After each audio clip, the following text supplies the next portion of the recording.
"You can't sit here," she said sharply, not even looking up. Her $25,000 Hermes bag lay sprawled across the seat like it owned the place, like she did. "This is first class," she added, with a smirk behind oversized Dior sunglasses. "Try coach." He paused, boarding pass in hand. It read, Seat 1A, Regalis Airways, JFK bound. His name printed in bold, Nathaniel Cross. But she didn't care, didn't move the bag, didn't ask, didn't look, didn't expect that he, of all people, belonged in a space like this. And unfortunately for her, she had no idea he wasn't just a passenger. He was the CEO of the entire airline. Tell us where you're watching from, because what happened next wasn't turbulence. It was justice in motion. Palm Beach. International's private terminal didn't scream wealth. It whispered it. Polished marble, custom art, the kind of quiet where people spoke softly, not because they had to, but because they were used to being listened to. Nathaniel Cross had walked through dozens of terminals like this. First-class lounges in Dubai, executive check-ins in Zurich, VIP gates in Singapore. But none of them ever fully erased what he knew too well. Some people still saw him as out of place, even in a $6,000 Tom Ford suit, even with a platinum-tier boarding pass, even on the airline he personally rebuilt from bankruptcy to global prestige. So when the woman at 1B threw him that condescending glance, cool, dismissive, practiced, it didn't rattle him. He was used to being underestimated. He just wasn't used to letting it slide. "I believe this is my seat," he said evenly, voice low but firm. She raised a perfectly manicured hand, tapping the crocodile leather handle of her Hermes bag like it was a pet. "It's occupied," she said, eyes still hidden behind lenses far too large for the cabin's lighting. Nathaniel showed her his pass again. "Seat 1A. A few passengers turned. You could feel it, that subtle shift in cabin energy. Someone in row 2 adjusted their AirPods. A man in 3D tapped his phone's camera app. Karen, though no one had said her name aloud yet, sighed theatrically. "I don't feel safe," she said louder this time, glancing at the flight attendant hovering nearby. "He's being confrontational." That word, that trap. Nathaniel felt it settle into the air like fog, a phrase weaponized to shut down dignity. No evidence, no escalation, just vibes and assumption. The young flight attendant, Jessica, based on her name tag, froze for a beat. She glanced at Nathaniel, then at Karen, then back again. I'm sorry, sir," she said carefully. "Would you mind stepping aside just for a moment while we sort this out?" She didn't mean harm, but that's the thing about bias in uniforms. It doesn't always wear a hood. Sometimes it wears polite smiles and corporate grooming. Nathaniel gave a nod. No protest, no visible reaction. He picked up his briefcase and turned. Karen leaned back like she'd just defended her castle. She hadn't. She'd just invited a storm into her house. Inside the private executive lounge, Nathaniel entered a side room accessible only to senior airline executives and federal regulators. The glass door closed with a muted hiss behind him. He sat, exhaled, then pulled out a thin black tablet. Not a regular iPad, not something bought in stores. This was custom hardware, encrypted 6 ways, tied directly into a live ethics infrastructure used by 9 international airports and over $3 billion in ESG aviation funding. On the home screen it read, Ethicair Index, Admin Override Access User, N, Cross Position, Chairman and Final Compliance Authority. He tapped once. A dashboard appeared. Regalis Airways was still in good standing, barely, but that wouldn't last long. He opened the sub-panel. Emergency Ethical Downgrade, Incident 87FL. A prompt flashed. Confirm downgrade to non-compliant status for Regalis Airways. Estimated impact, 4 international airport suspensions, JFK, Heathrow, Charles de Gaulle, Toronto Pearson. 880 Mumbos ESG funding visibility withdrawn. Ethics alert to regulatory partners. Passenger, internal review. Initiated, Nathaniel didn't blink. He tapped, confirm. And with that, he didn't just take back his seat. He pulled the rug out from under an empire. Back on board, Karen Lancaster was still scrolling her phone, now composing a smug little caption. Secured my spot. First class isn't for everyone, #, standards. She didn't notice that her airline systems were lagging, that booking confirmations were freezing, that a message had just been sent from Ethic Air's global dashboard to 142 ESG fund managers. She didn't know who Nathaniel Cross was, but in less than 5 minutes, she'd find out. In the corner of the Ethic Air Index platform, a silent ripple moved outward. Airport systems paused. ESG analysts flagged Regalis, and funding accounts at Morgan Ethic and Blue Vantage began withdrawal protocols. Karen thought she'd just won a petty moment. She hadn't won. She'd tripped a wire built by the man she humiliated. And now, the entire flight and the whole industry was about to feel the consequences. Inside the aircraft, the champagne had lost its chill. The air in first class wasn't just still. It was tense, tight, like everyone had just witnessed something they couldn't quite name, but knew was wrong. Karen Lancaster reclined in her seat, shoulders smugly squared. The Hermes bag still occupied 1A, perfectly centered and untouched. She was scrolling through Instagram again, already crafting a clever caption to frame her moment of assertion. Something along the lines of, "Don't let anyone take your space, ever." #empowerment, or whatever her version of it was. She didn't notice the murmurs growing behind her. She didn't see the man in 3D discreetly reviewing the footage he just recorded on his phone, or the flight attendant near the galley biting her lip, unsure what to do next. But Serena Lowe noticed. She was sitting hundreds of miles away, in a glass-walled operations suite tucked inside a 54-story tower in downtown Chicago, the headquarters of Skylux Holdings, parent company of Regalis Airways. Serena wasn't just watching any flight. She was watching Flight 487, and she wasn't just anyone. She was Chief Ethics and Risk Officer for Ethic Air Index, the compliance infrastructure that Nathaniel Cross himself had built over the last decade. When the non-compliant downgrade signal came through on her secure dashboard with the tag, Flag 87FL, Authorized, N. Cross. Serena stood up before she even finished reading. Full alert protocol, internal only, she told her team, voice calm but firm. A cluster of analysts turned from their desks. Road impact? Someone asked. JFK, Heathrow, Toronto, Charles de Gaulle, Serena replied without looking up. She tapped into Regalis's ESG Partner Visibility dashboard. Pull ESG linkage from public view. Begin phase 1 of audit triggers and flag any media alerts. A junior compliance tech raised her hand. Are we initiating total freeze? Serena's eyes narrowed. Not yet, she said. We're watching first.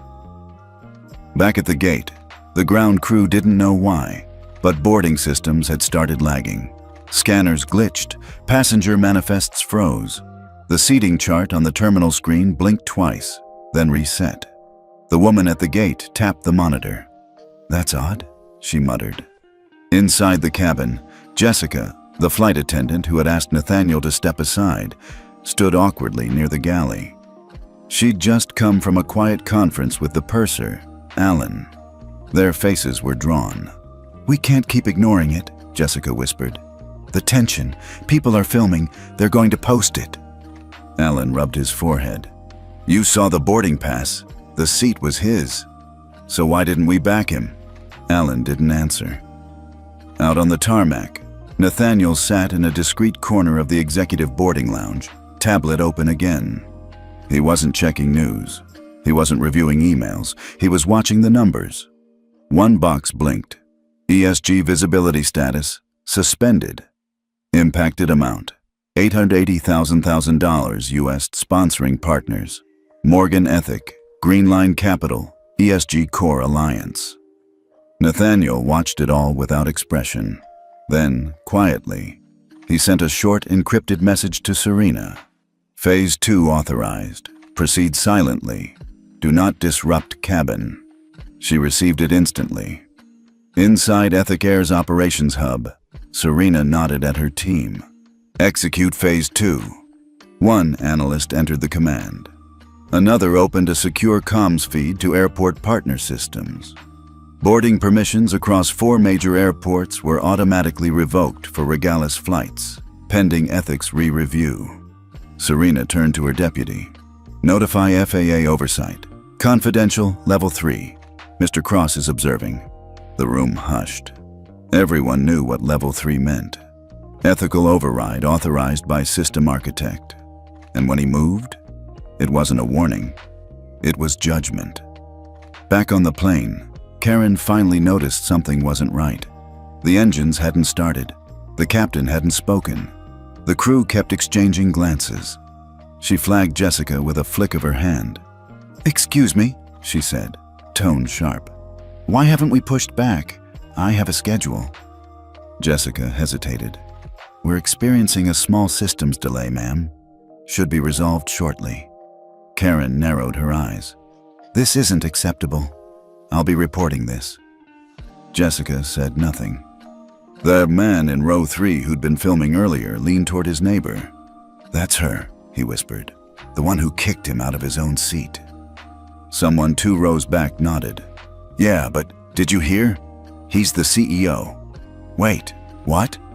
At that moment, a secure call connected between the CEO of Regalis Airways, a man named Mark Toland, and Serena Lowe. Mark's voice was tight. "Tell me this isn't happening." Serena didn't flinch. "Your airline was flagged. Ethic Air Index has authorized a downgrade. CEO Cross approved it personally." "I didn't even know he was on that flight." "You should have," Serena said simply.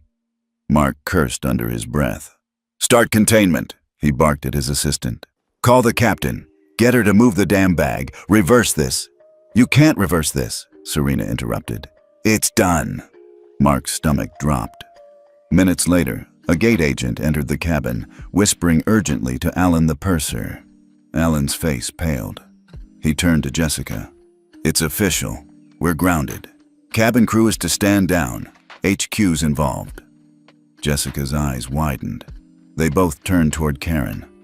"Ma'am," Alan began gently, "we're going to need you to—" "I'm not moving," Karen snapped. "I've done nothing wrong. Please, just let us reassign the seat. It's—" "No. That man made a scene. I'm the one who felt unsafe." Now the cabin heard her clearly. The businessman in row 3 finally stood. "For the record," he said loudly, phone in hand, camera already recording. Mr. Cross never raised his voice. He was polite. She refused to move her bag. Another voice joined, a woman in 2D. "I saw the whole thing. She was aggressive. He stayed calm."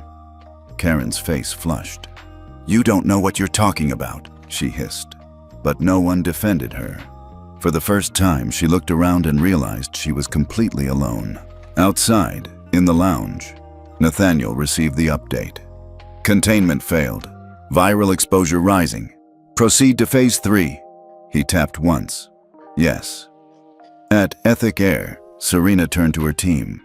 "Alert ESG audit partners. Pull ratings visibility for Regalis. Notify institutional investors. Suspend ESG core affiliation for 72 hours. The room moved like a machine. $880 million in ESG-linked funding. Gone. Karen's actions had just cost her father's airline a near billion-dollar black mark.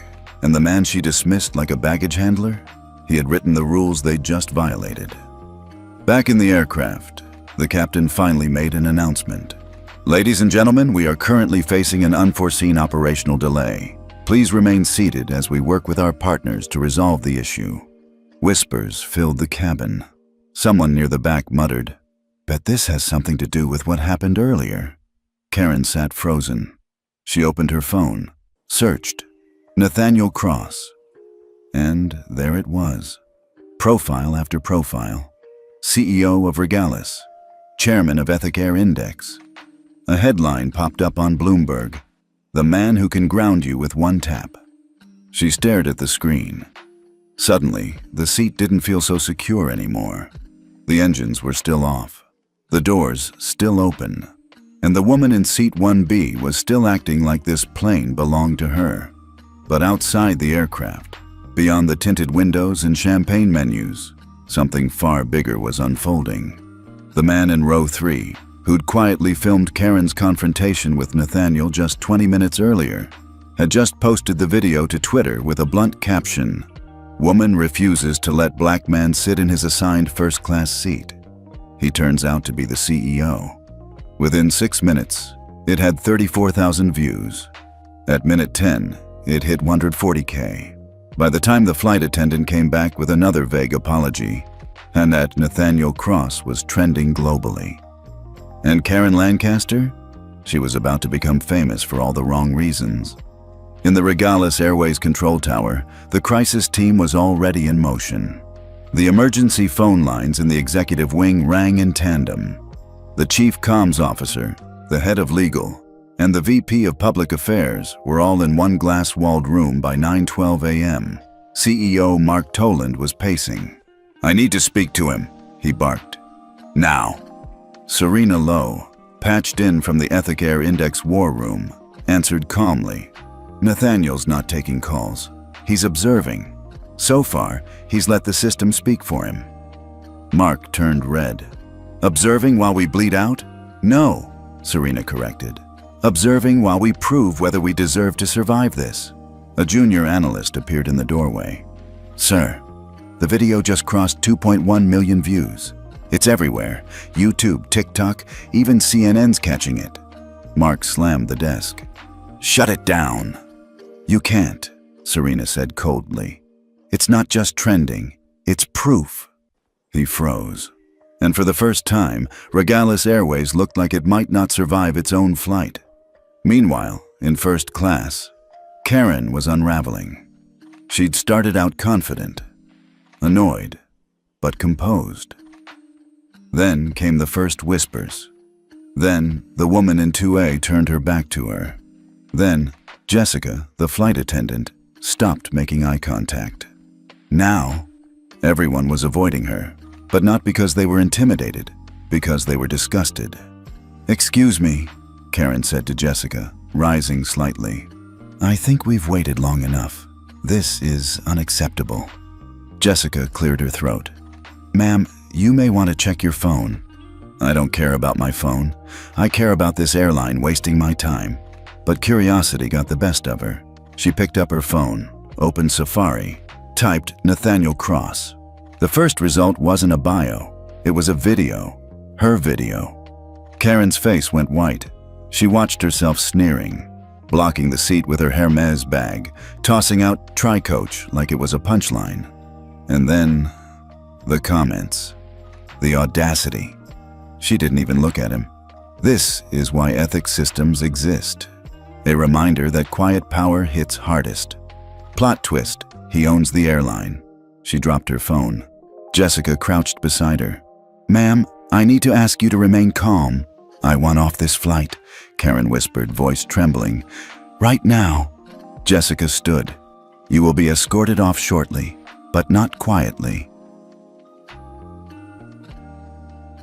In Chicago, Serena received the next clearance signal from Nathaniel. "Escalate to passenger ethics flag.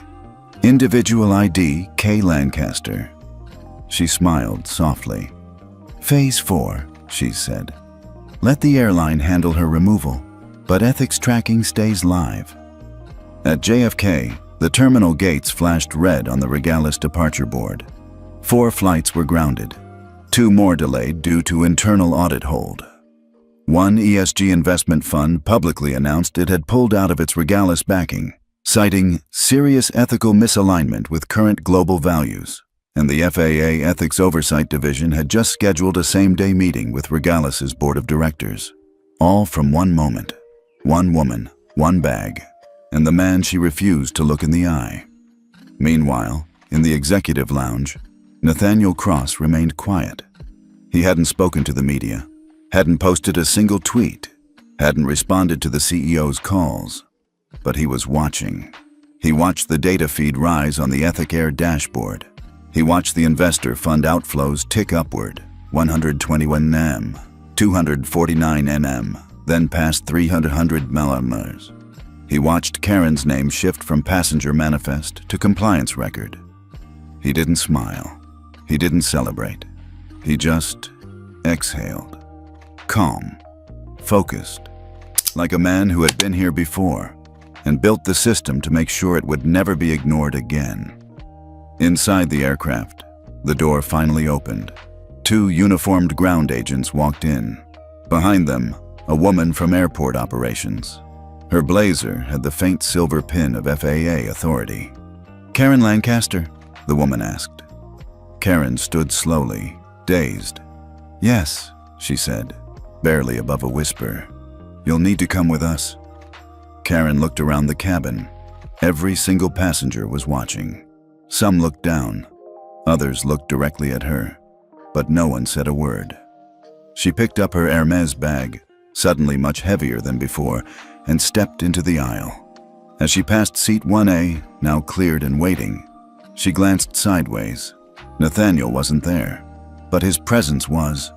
Every square inch of that cabin now knew exactly who he was, and exactly what she'd done.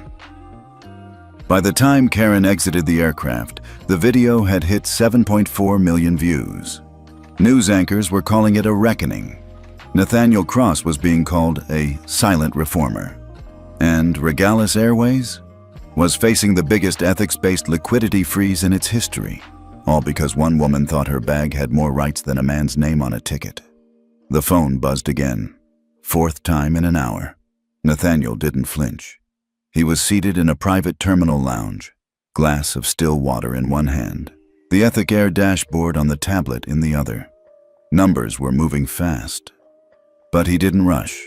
The last call had come from the FAA. This one was direct, Regalis Airways main line. He finally picked it up. "Nathaniel, hey, it's Mark. Look, we need to talk." Mark Toland, CEO of Regalis, sounded breathless. "I just got out of the emergency board session. We're doing everything. Karen's been placed on leave. The flight crew is being reviewed. Please tell me there's something we can do." Nathaniel didn't respond. "I know this isn't just about what happened to you," Mark continued. "This is about trust, about perception. We're ready to work with Ethic Air. Hell, you can even take over the audit team if you want." "You're misunderstanding something, Mark." Silence. "This isn't about a partnership. This is about integrity. And you can't outsource that." Click. The call ended. Nathaniel placed the phone face down on the leather armrest. The screen of his tablet lit up again. An alert from Ethic Air's compliance feed. $604 million in ESG funding withdrawn. 2 additional airports preparing to freeze cooperation. The system was speaking for him now. On CNN, the headline read, "Not just Karen, how aviation ethics may be changing for good." Lisa Harrow, a former FAA advisor, was calm but intense. "People are focusing on this woman and her designer bag, but they're missing the larger arc. Nathaniel Cross is the lead architect of Ethic Air, an ethics rating platform that just downgraded Regalis Airways to critical watch. That's not a PR issue, that's an operational catastrophe." The anchor nodded. "So this could spread?" "It's already spreading." On TikTok, a video of Karen being escorted off the plane had crossed 4.7 million views, but the comments had shifted. This isn't about just one lady anymore. How many other CEOs have been treated like trash when they weren't wearing a suit? Ethic Air is doing what the FAA never had the guts to do. Power doesn't shout, it logs in. The clip had been reposted by 3 senators, 5 major influencers, and a non-profit ethics group that tagged the FAA directly. By mid-morning, Karen's name wasn't even trending anymore. The system was. In a downtown DC office, the FAA's ethics division had just greenlit an emergency review. "Pull Regalis's last 90 days of compliance logs," the director said. "Every ignored bias complaint. Every passenger incident not filed." His assistant handed him a file. "Sir, Ethic Air already flagged 17. 17? Yes, and they weren't minor." The director exhaled. Then this isn't about one bad crew. No, sir, she said. It's about a bad pattern. Nathaniel finally rose from his seat, calmly adjusted his cuffs, gathered his things. The assistant walking beside him tried to catch up.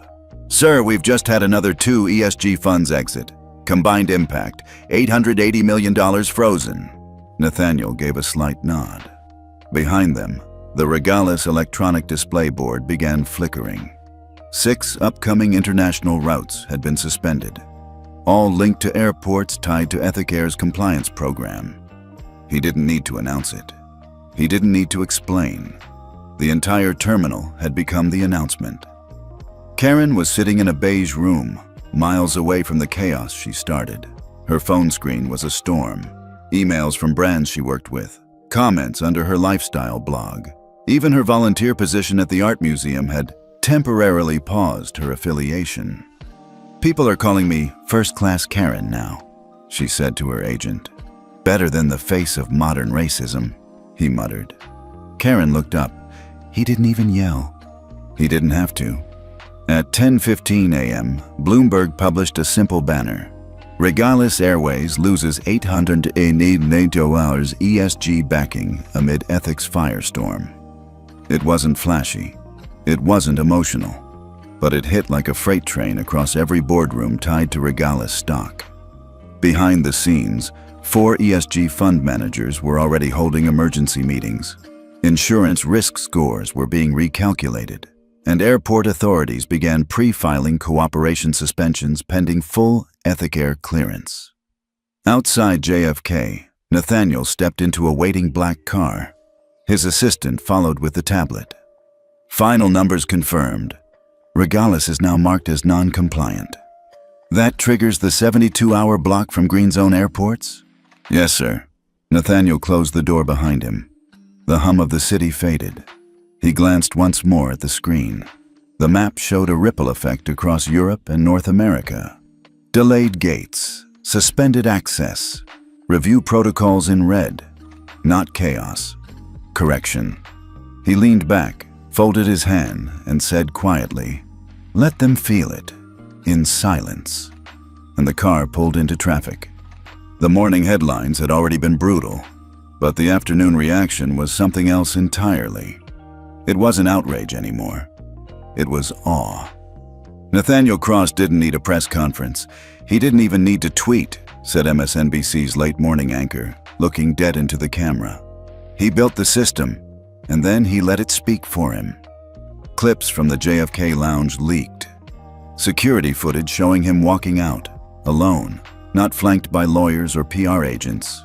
No entourage, no apology, just silence wrapped in power. By 11:32 a.m., 3 different think pieces had gone viral.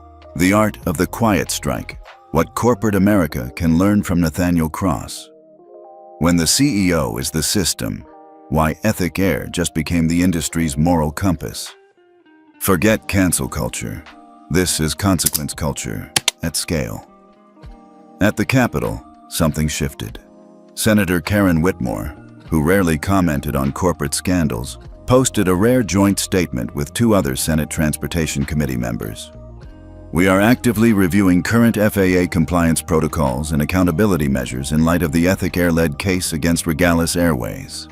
We are grateful to industry leaders who refuse to remain silent in the face of systemic mistreatment. Not once did they name Nathaniel directly, but they didn't have to. At a downtown rooftop in D.C., Tessa Delgado, director of ESG strategy at Arctis Capital, was halfway through a lunch meeting when her phone exploded. She had been on that flight. She saw it all. Karen's handbag, the comment about Coach, the stewardess who smirked instead of intervening. And she had said nothing. Until now. She took to LinkedIn. I'm not proud to admit I said nothing. I was tired. I had meetings. I didn't want to make a scene, but I watched a man get publicly diminished in silence. And now I realize he never needed to shout, because he built a system that speaks louder than any room.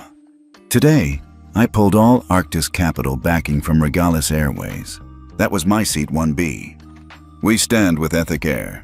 Within an hour, Her post had 41,000 shares. The next day, Arctis Capital pulled 210 mobile alarms from 2 additional airlines pending ethics reviews. Inside Regalis's headquarters, the mood was nuclear. The boardroom lights had been dimmed to avoid glare from the 20 reporters camped outside the building. Mark Toland paced in front of the whiteboard, sweating through his collar. "What do we do when he won't even speak to us? He won't talk to the press. He won't come to the table. He won't even accept our offer for a joint statement." No one responded. The compliance officer finally said, "We underestimated Ethicare, and now we're under their lens." Another executive chimed in. "They're saying airports will begin requiring Ethicare compliance clearance for route renewal in Q3. If that happens, we're locked out of half our international lines." Mark slammed his marker down. "This was supposed to be about one woman and one flight." The CFO replied evenly, "And that's where you're wrong. This was never about the woman. It was about how we let her represent the airline." Meanwhile, Nathaniel sat in his office in Manhattan, looking over quarterly data that had nothing to do with Regalis. A team member entered quietly. "Mr. Cross, you've had 37 interview requests today. CNN, CNBC, BBC World, even Trevor Noah's podcast." He didn't look up. "Decline all of them." The assistant paused. "They're not just asking about Regalis anymore. They want your take on what happens next." Nathaniel folded the file shut. "I don't give takes. I build systems." The assistant nodded. "Yes, sir." Outside his office window, 3 buildings had just switched their external LED lighting to blue. A quiet show of support for Ethicare's growing influence. By late afternoon, a new ripple formed. Ethicare's own servers crashed temporarily due to overwhelming traffic. Parents were writing in asking how to get their children to intern there. 2 Ivy League professors issued papers calling it the first credible AI-aligned ethics infrastructure for consumer aviation.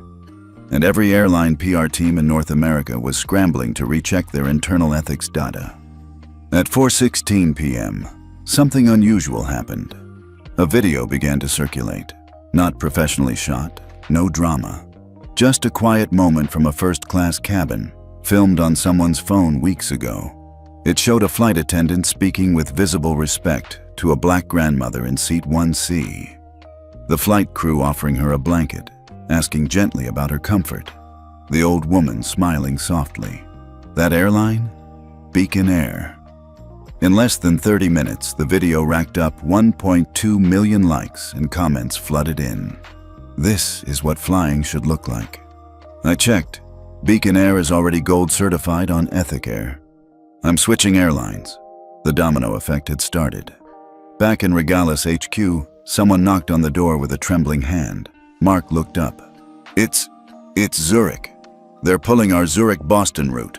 They said they no longer consider us Ethicare admissible." That was the first time anyone had said it out loud. Ethicare admissible. A new standard. A new gatekeeper. And Nathaniel Cross never had to say a single word. Regalis headquarters, 7:04 p.m. The fluorescent lights flickered over the long, polished boardroom table. Half-drunk cups of coffee and sweating glasses of club soda littered every surface. No one had touched the catered shrimp cocktail. Mark Toland leaned forward, both elbows on the table, eyes red. "We need a reset." No one spoke. "I don't care how much it costs. I want a press blitz, ads, op-eds, influencers, staged apology videos. Hell, let's run full-page spreads in the Journal." His PR director cleared her throat. "That won't change the compliance status." "Then we call Cross," Mark snapped. "We tell him, we're sorry. We'll restructure, give him a board seat if he wants one." The head of legal shook her head slowly. "You think this is about him?" Mark froze. "This isn't about Nathaniel Cross anymore," she said. "This is about us. What we covered up, what we ignored, what we chose not to fix when we had the chance." Meanwhile, Nathaniel sat in silence. Not in New York, not in D.C. He was at his lake house in upstate Vermont. No reception, no cameras, no noise. just snow outside the wide glass windows and the steady warmth of the fire. He didn't say a word, but others were speaking for him. The FAA convened its Emergency Ethics Committee the next morning. What was originally intended as a closed-door discussion had ballooned into a full-fledged inquiry, because just hours earlier, a file had landed anonymously in the FAA ethics inbox. Its subject line was simple. This didn't start with Nathaniel Cross. He was just the first who could fight back. Attached was a 47-page PDF. The sender was Amira Clarkson, a low-level compliance analyst at Regalis Airways, 27 years old. Started 3 years ago, fresh out of grad school, paid little, ignored often. Her report contained internal memos, time-stamped complaint files, and email chains. In 3 of the documents, she had flagged flight incidents involving a black mother being asked to prove she purchased both tickets for her and her child, a veteran in uniform being told to wait in economy until we're sure, a Nigerian-American software engineer who was denied lounge access despite valid credentials. All 3 incidents occurred on flights that were later flagged by Ethic Air, and all 3 complaints were marked internally with the same phrase: low priority, no action needed. In her statement, Amira wrote, "I was told not to escalate these. I was told to be a team player. But this isn't a team. It's a shield, and I won't be part of it anymore." By noon, her name was trending on Twitter. Not Nathaniel's, hers. Mira spoke /compliance. Is not silence that ethic at what fa? Wouldn't she received over 3,000 job offers in 24 hours? Back at Regalis HQ, panic turned to paralysis. What do we even do now? The COO asked, watching CNBC broadcast Amira's memo live on air. The PR head said flatly, "At this point, nothing we say will sound real. Everyone else already told the truth before we opened our mouths." The CFO whispered, "What's Nathaniel doing right now?" No one answered, but the truth was, he was still at the lake house, sitting by the window, reading, not reacting, just watching the storm he didn't start, but no longer needed to steer. That same afternoon, the FAA issued a formal notice. Effective immediately, all FAA-certified airlines will be subject to random Ethic Air integrated ethics audits as part of renewal procedures. In short, Ethic Air wasn't just advisory anymore, it was embedded. Airlines could no longer operate without clearing Nathaniel's system. Inside the Regalis IT department, one engineer looked at the live analytics dashboard and muttered, "We lost 4 international gates this morning alone. That's $43 million in projected Q2 revenue." Another added, "Airport contracts are saying we're provisionally blocked, pending external ethics certification." They're all citing Ethic Air. The senior systems architect finally said it out loud. "This isn't a boycott. This is infrastructure warfare." At 5:03 p.m., a single image went viral. Someone posted a black and white photo of Nathaniel from 15 years ago, young, suited, standing beside his late mentor, Dr. Lena Mbatha, who had once tried to establish an independent ethics certification for global transport, but was laughed out of the room by industry executives. The caption read, "She planted it, he watered it, and now it's growing through the concrete." The photo appeared on NPR, Rolling Stone, and the homepage of Time magazine within 6 hours. And still, Nathaniel hadn't said a word. Didn't need to. His silence had become the industry's mirror. Regalis wasn't the only one bleeding.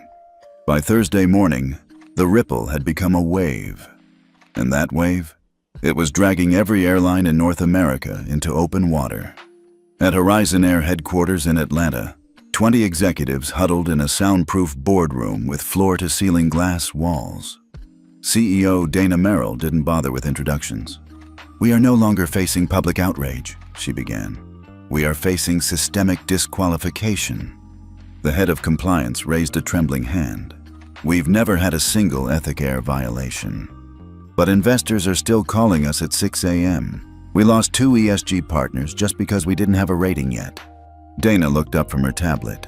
Then maybe it's time we get one. A murmur ran across the room. You mean? Someone whispered. She nodded. Yes, I'm formally requesting a voluntary Ethic Air audit. Within 90 minutes, 5 other airlines followed. By that evening, the number had risen to 23, and just like that, Nathaniel Cross became the most pursued man in the industry, without saying a single word. At FAA headquarters in Washington, D.C., the tone was different. Urgency, pressure, politics. They summoned him, formally. Mr. Cross, read the notice. Your presence is requested for a closed-door advisory hearing on aviation ethics systems and federal compliance integration. He didn't answer right away.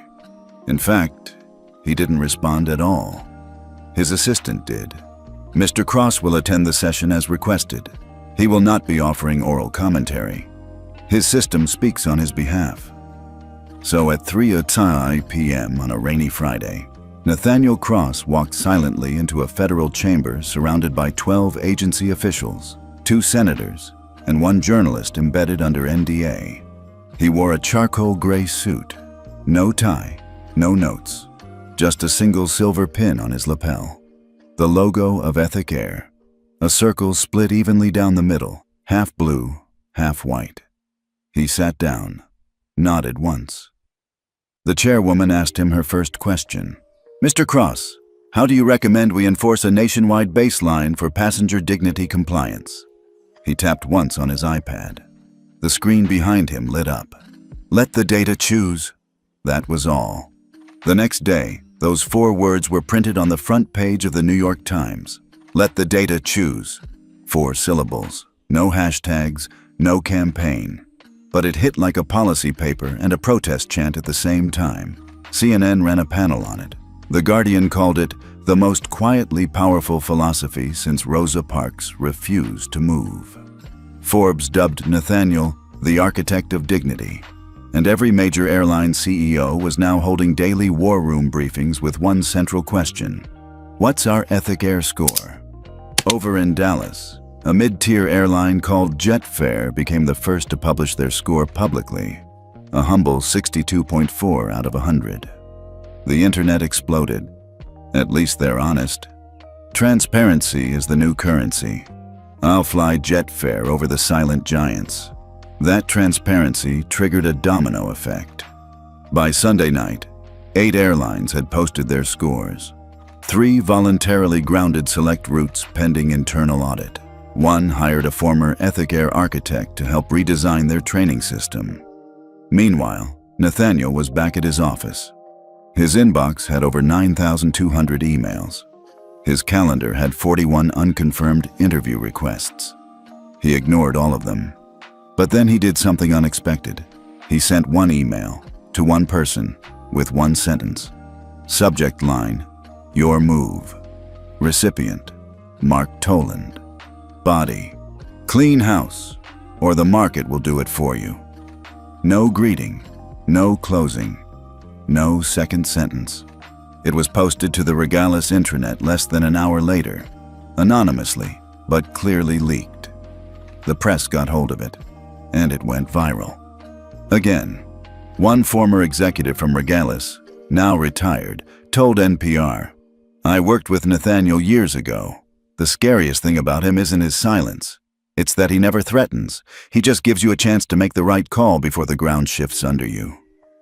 The airline industry had changed, but no one had announced it. It had simply shifted, like the tide, slow and quiet, but irreversible. And in that shift, power found a new voice. Not loud, not angry, just accountable. Nathaniel Cross still hadn't spoken to the press. He didn't need to. The world was now fluent in his language. She didn't expect it to follow her home. But when Karen Whitmore boarded that plane with her designer tote and her diamond-crusted entitlement, she never thought the backlash would last more than a news cycle. She thought it was just an uncomfortable moment with a loud man. She never imagined the man ran the system that would soon make her unemployable by association. At first, it was just a few comments. A blurry photo posted by another passenger showing her standing, lips tight, hand on hip, towering over the first-class aisle where Nathaniel had stood moments earlier. The caption, she said, "That bag cost more than your seat," and the internet never forgot. By day 2, TikTok had already spun it into satire. A creator lip-synced her line while slowly zipping up a fake handbag made of trash bags and duct tape. The tag had designer bag. Karen hit 4.8 million views in 24 hours. Then the real digging began. Someone found her LinkedIn, then a charity gala program with her face on the cover, then the name, Karen Elizabeth Whitmore, board treasurer of the Whitmore Family Foundation, a well-known philanthropic group specializing in early education grants and ESG-aligned projects. Within hours, donors started pulling out, and by Friday, it hit the system. Ethicare received a direct request from one of its ESG oversight partners. Does the Whitmore Foundation's board membership align with current ethics standards in light of the ongoing airline incident? Nathaniel never answered directly. He didn't have to. The index shifted automatically. The Whitmore Foundation's ESG status changed from aligned to under ethics review. That single flag triggered 3 outcomes. $38 million in pending ESG funding was paused. 2 partner schools dropped affiliation. The foundation's name was removed from 3 digital ESG directories. By Sunday morning, a news anchor on MSNBC asked the question out loud.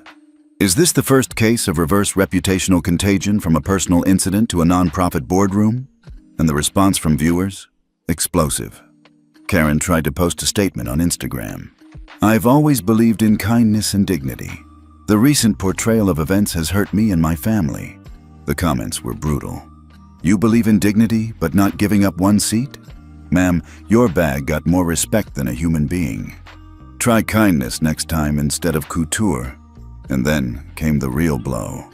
Saviona, the luxury brand behind the handbag she flaunted, remained silent for 72 hours.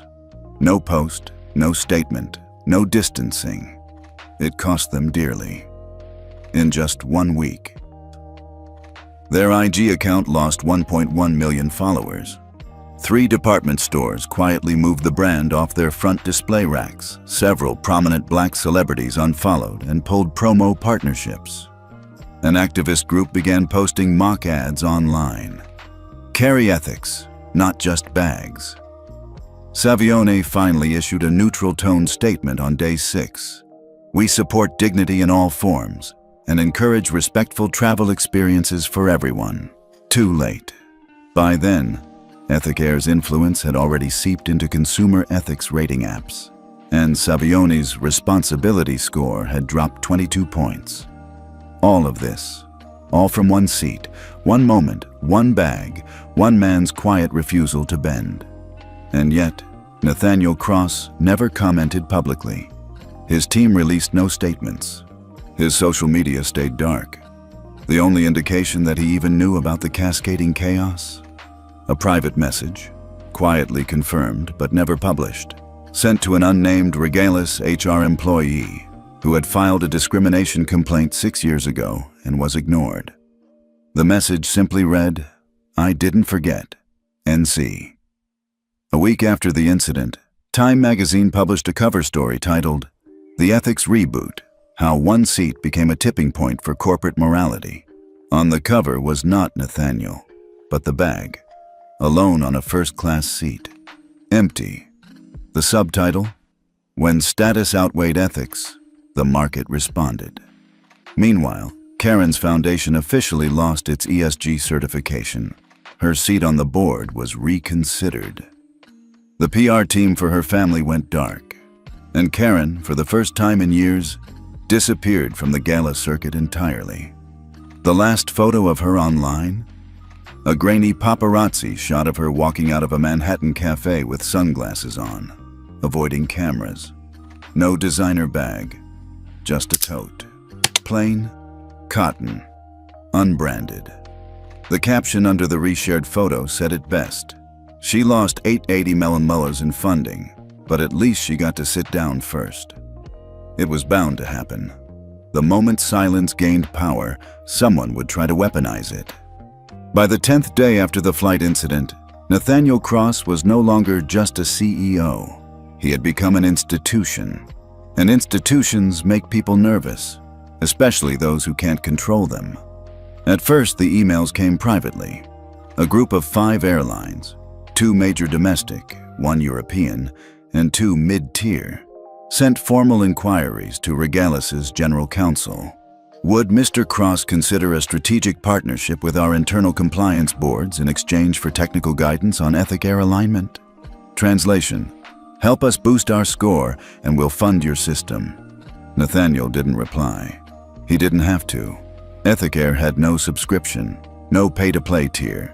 It scored what it saw, period. Then came the playbook move, a smear attempt. Skyverge Airlines, one of the 5 companies, made the first bold misstep.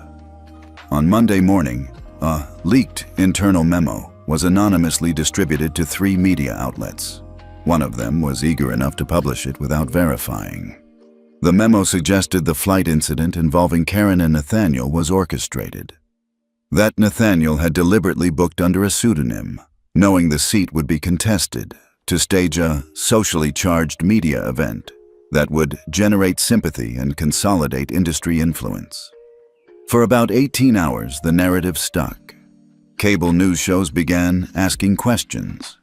One conservative pundit said, "Is the ethics czar actually manipulating us for clout?" Social media split into 2 camps. One defending him. "He never even spoke. Y'all mad at silence now?" The other asking, "What if this whole thing was a setup?" Nathaniel still said nothing. No press release, no tweet, no response. But exactly 48 hours after the first article broke, Ethic Air updated its homepage with a new banner, clarifying the record: Skyverge Airlines, Compliance Review Findings, 2018 to 2024. Underneath it was a 36-page downloadable PDF. Inside, 17 documented internal reports of racially motivated seating reassignments, 5 settled lawsuits involving elderly, disabled, and minority passengers, 3 recorded trainings with materials that included tiered courtesy prioritization by dress code, and 1 buried HR email chain, uncovered by an ethics whistleblower that read, "Passengers who don't visually align with premium class aesthetics should be reseated when possible." The PDF dropped like a thunderclap. By noon, #BoycottSkyverge was trending. By evening, 2 of its ESG investors pulled out. By midnight, its board called an emergency session. One journalist wrote, "Nathaniel didn't need to clap back. His system did it for him, with receipts." Inside Regalis's headquarters, the air was still. Nathaniel reviewed every page of the Skyverge PDF quietly. No expression, no glee, just precision. He closed the file and asked his assistant, Maya, "Has anyone from Skyverge reached out?" She checked. 3 voicemails, 1 legal rep, 1 VP of PR, and the CEO. He nodded. "Delete them." Meanwhile, other airlines were scrambling, not just to repair, but to distance. Jetfair, the first company to publish their score a week earlier, posted, "We stand by the principle that ethics must be proven, not purchased." Even Dana Merillo at Horizon Air issued a statement. "Our focus is real reform, not reputational smokescreens." Skyverge tried damage control. Too late. Their attempt to discredit Nathaniel had only spotlighted their own rot. A former flight attendant came forward with screenshots of training materials. An ex-passenger recounted being downgraded after staff told her she was causing discomfort by not looking the part. And suddenly, this wasn't a CEO's story anymore. It was an industry reckoning. Back in his home in upstate New York, Nathaniel sat by the fireplace reading The Souls of Black Folk. His daughter, Alina, walked in, watching the firelight dance in his glasses. "You saw the news?" she asked. "I did." "They tried to frame you." "They did." "You're not going to say anything?" He turned to her with a half smile. "Alina, when the truth is loud enough, you don't have to raise your voice." The next morning, a Bloomberg columnist wrote, "Nathaniel Cross has built something more terrifying than public opinion, a system no PR firm can negotiate with." And investors were taking note. Two ethics-aligned funds increased stakes in airlines with rising Ethic Air scores. Airline executives began seeking private briefings, not from Nathaniel, but from former Regalis engineers who helped build the protocol. As the week closed, Nathaniel posted a rare update on his company's website. "We don't penalize mistakes, we penalize cover-ups." Ethic Air Charter, Section 4.2. No hashtags, no logos, just clarity. The real message was clear: try to lie, and the system will bury you. And Skyverge, dropped from 2 global booking platforms, suspended by the FAA from bidding on federal travel contracts pending audit. CEO under board review. Nathaniel didn't have to say a word. He had built something stronger than a press conference. He had built consequence. It wasn't about revenge. Not for Nathaniel. It never had been. That seat, that woman with the bag, that moment in first class, that was just the ignition. What came next was infrastructure. 2 weeks had passed since the incident that lit up every corner of the aviation world. And while headlines cooled, meetings multiplied behind the scenes. FAA, ESG funds, consumer watchdogs, airport alliances, aviation attorneys, whistleblowers. They weren't just talking about what happened on that flight. They were rewriting what would happen next. Nathaniel's silence had now become its own kind of command. Every CEO, every compliance officer, every ethics board member now had a folder on their desk. It was titled Ethic Air Index, Route Protocol Review, Phase 2. What no one outside knew was this. That seat Karen thought she won by flaunting her $8,500 designer bag, it didn't just spark outrage, it unlocked a protocol. Because when Nathaniel quietly logged in from the flight, when he activated his emergency oversight ID that day, he didn't just freeze an ethics score. He opened a chain trigger mechanism. Something called Clear Path Cascade. A protocol only he and 2 engineers at Regalis had access to. What it did was simple.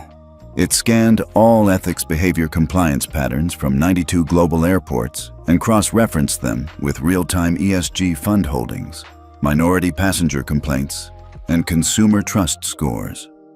If a pattern of negligence or discrimination emerged from any airline connected to 3 or more flagged airports, it triggered multi-network freeze advisories.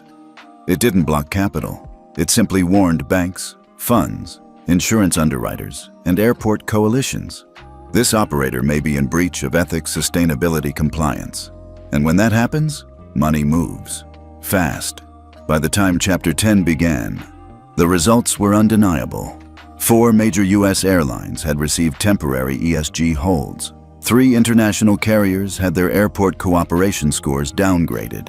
2 booking platforms began integrating Ethic Air's API for public transparency. Over $880 million in funding was either frozen or redirected. But Nathaniel wasn't done. He had one final move, and it would not be a press conference. It would be a summit. The official name, Passenger Ethics and Infrastructure Reform Consortium, Geneva, 2025. Unofficially, people called it the Cross Accord. Only 100 seats. Attendance by invitation only. Location, a sealed conference center in Switzerland, with direct security supervision from the European Aviation Commission and 2 UN observers. Attendees, CEOs of 12 major global airlines, executives from top 10 ESG fund managers, leaders from 21 airport coalitions, FAA, IATA, and European Commission ethics officials, a select group of victims and whistleblowers whose stories had gone unheard for decades. When the doors closed, Nathaniel stood at the front of the room. No teleprompter, no slide deck, just a simple tablet. And this was all he said. The system is broken, but now it's observable, auditable, traceable. That means there's no excuse left. The summit lasted 3 days. By the end, the industry changed. Forever. What happened next? The Passenger Dignity Protocol was adopted. a global ethics framework defining how airlines must treat all passengers, regardless of class, race, dress, or demeanor. The ClearPath Cascade system was ratified, giving ethics officers the authority to flag and freeze funding access for airlines that violate baseline human rights standards. Ethic Air Score publication mandate was signed, requiring every major airline operating in the US, Canada, UK, and EU to publicly display their ethics score monthly.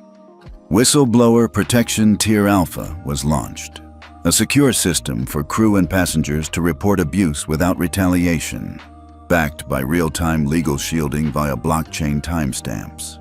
The Karen Clause, unofficially titled but formally written as Clause 7.14, banned any seating reassignment based on personal bias, object aesthetics, or visual disruption. Nathaniel never asked for applause. He didn't want the spotlight. But 2 weeks after the summit, Time magazine put him on the cover again. This time, not as a symbol of protest, but of design. The headline read, "The Architect: How Nathaniel Cross Built a System That Made Airlines Answer to Morality." Karen Whitmore's name didn't appear again. Not in business press, not in fashion features, not in philanthropic roundtables. Her family's foundation quietly restructured, her bag's designer rebranded.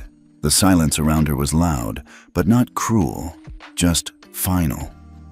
Meanwhile, Regalis Airways became the first airline to receive the Platinum Ethics Compliance rating across 31 nations. Nathaniel, he went back to upstate New York, back to his books, back to walking his dog before dawn, back to watching the world adapt, slowly, imperfectly, to the systems he left behind. He never spoke of that day again. Not the bag, not the seat, not the look in Karen's eyes.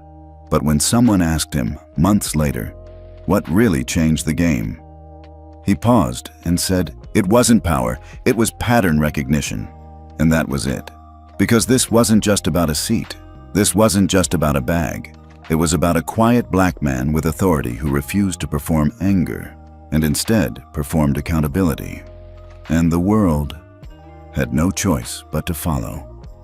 Weeks after the Geneva summit, quiet ripples turned into waves. The reforms Nathaniel had helped ignite weren't just industry-wide. They were becoming policy precedents.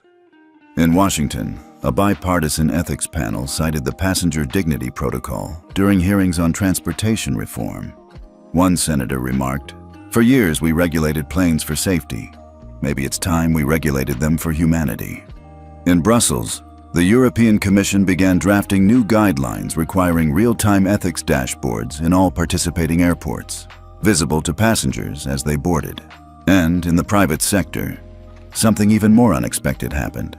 Investors started rewarding airlines with higher ethics scores. It wasn't just about avoiding scandal anymore. It became a mark of value. Airlines that adopted the Ethic Air API saw a 3 to 5% rise in brand favorability, a reduction in legal claims, and spikes in loyalty retention from previously underrepresented groups. Some airlines even launched public campaigns. "We treat everyone like they paid the same." Jet Verity, "Seats don't have a color code." Horizon West, "You don't have to look rich to fly right." Regalis, Nathaniel didn't write it, but he approved it. Behind closed doors, however, the story deepened. One night, back in his home study, Nathaniel received a handwritten letter. No return address. Elegant penmanship.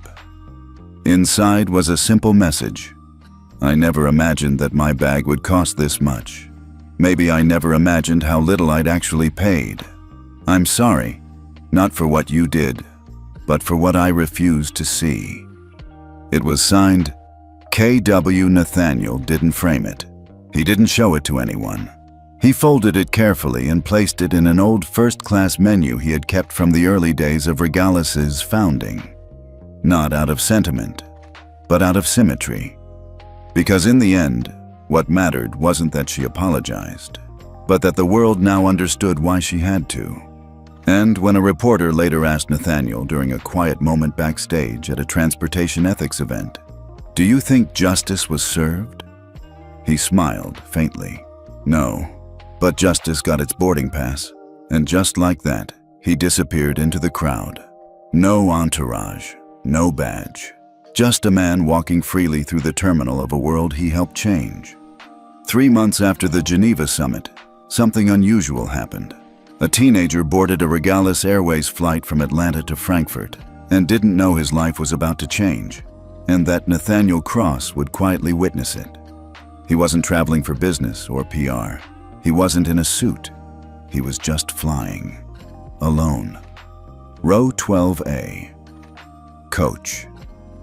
Nathaniel had booked his own seat quietly. Economy window, no entourage, no boardroom, no CEO presence.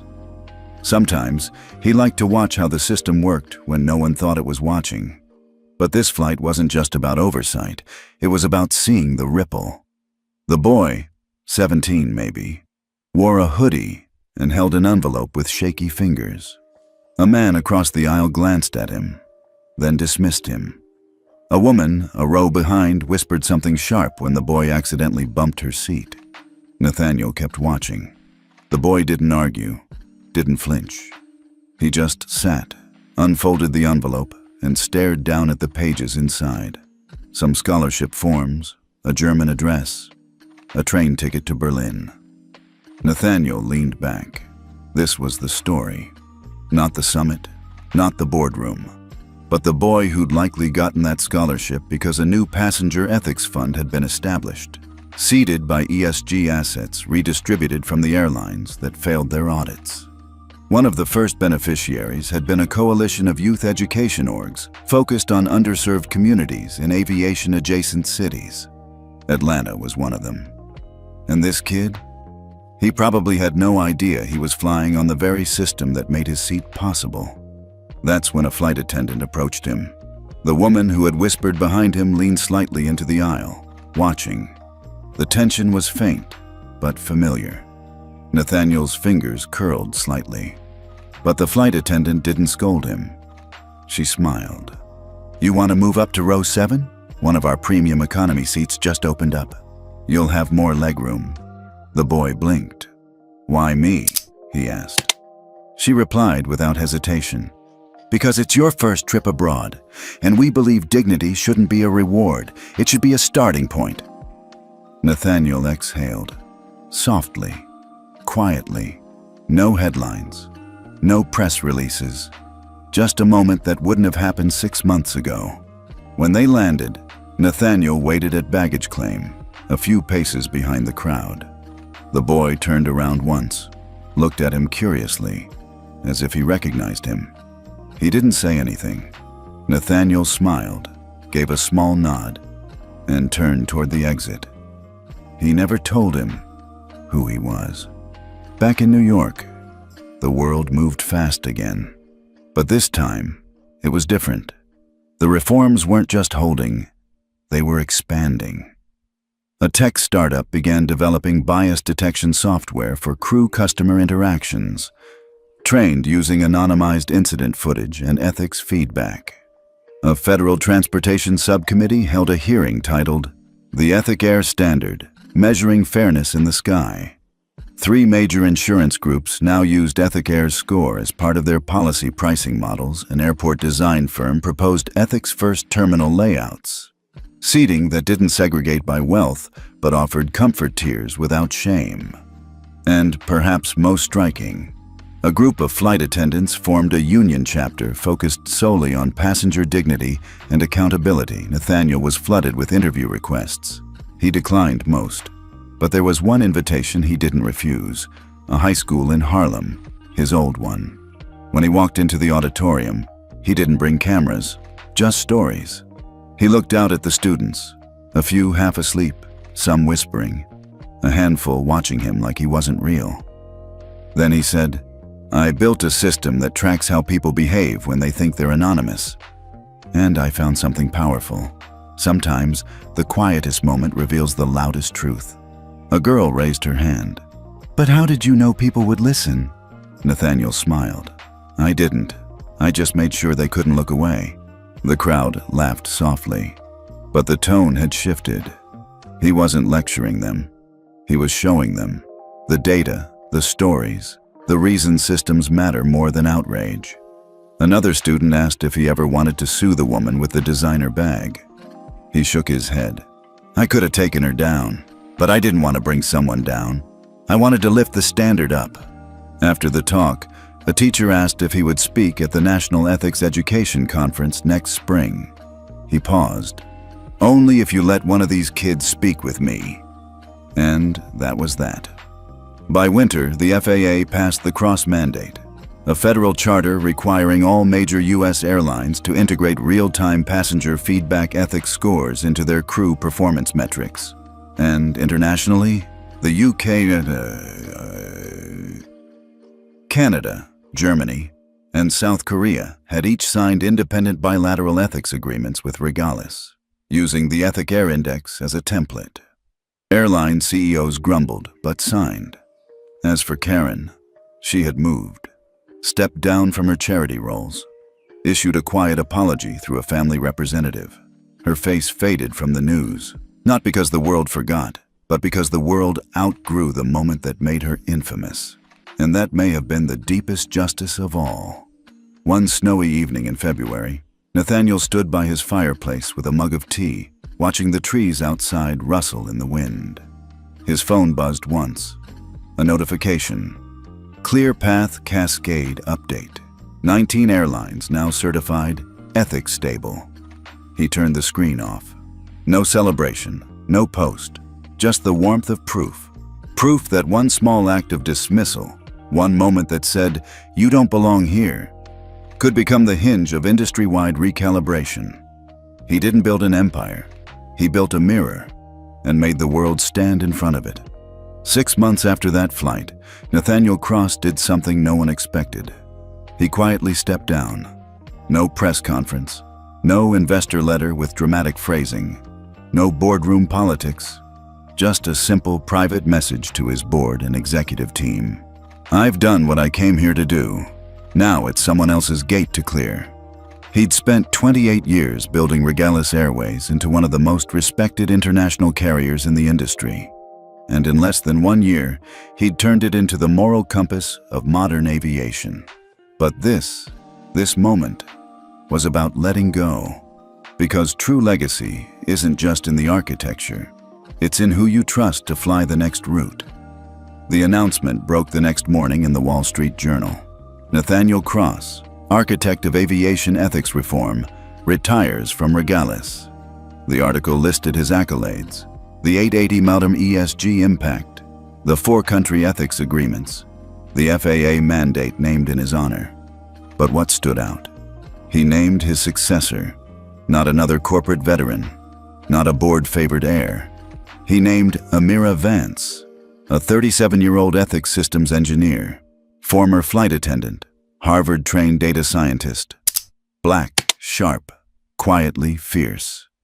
She wasn't just qualified, she was proof. Proof that the system he built had produced leaders who didn't need to be angry to be powerful. The day Amira took over, Nathaniel watched the live stream from his kitchen table. She didn't thank him directly. She didn't cry. She didn't posture. She simply looked into the camera and said, "Every traveler has a seat, and every seat should come with dignity, not by luck, not by appearance, but by design." And then she added, "We're not finished." Nathaniel smiled and turned the stream off. She'd be fine. Later that week, Nathaniel flew commercial again, this time not on Regalis. He chose an airline that had once failed the Ethic Air Index.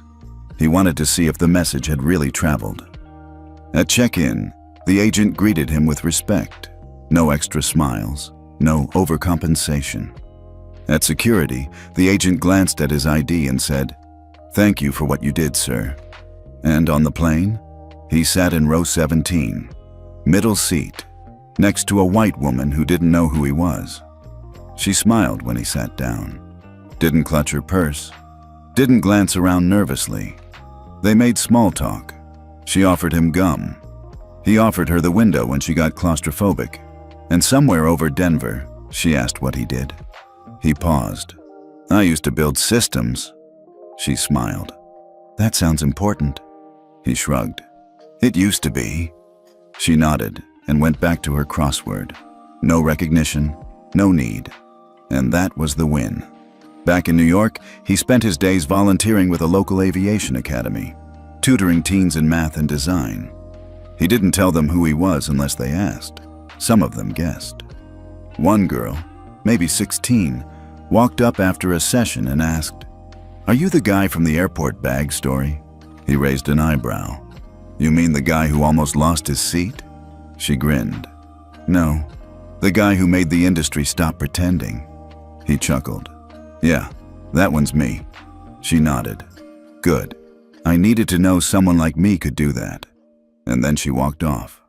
That night, he sat on his porch, looking at the city skyline. It was quieter now, or maybe he just heard it differently. He reached for the old folded letter from KW, still tucked inside the vintage menu, still unread by anyone else. He unfolded it again, read the apology, not for how she acted, but for what she had chosen not to see. He didn't hold bitterness, not anymore, because now the system didn't need Nathaniel Cross to function. It stood on its own. 6 months later, the Ethic Air Index was adopted by 2 new international alliances. Regalis was ranked #1 in ethics for the 4th consecutive quarter. And Amira? She launched Flight Front, a public ethics transparency portal, where passengers could review crew ethics metrics, share stories, and anonymously flag behavior for review. She wasn't maintaining Nathaniel's vision. She was expanding it, turning it into something bigger than memory. 1 year to the day after his final flight as CEO, Nathaniel returned to the Regalis Executive Lounge, this time as a regular passenger. The receptionist smiled at him. "Welcome back, Mr. Cross." He paused. "How did you—" She smiled. "Your name's still on the founding wall, right next to Passenger Dignity Starts Here." He stepped inside. The room hadn't changed, but the feeling had. Because now, every person in that room, no matter how expensive their bag was, no matter what language they spoke, was there by right, not assumption. And as he sat in the corner with a coffee, no one stared. No one challenged his presence. No one whispered, "You don't belong here," because now, he did. And so did everyone else. Have you ever been made to feel like you didn't belong somewhere until one moment changed everything? Tell us where you're watching from, and if a moment like that ever happened to you.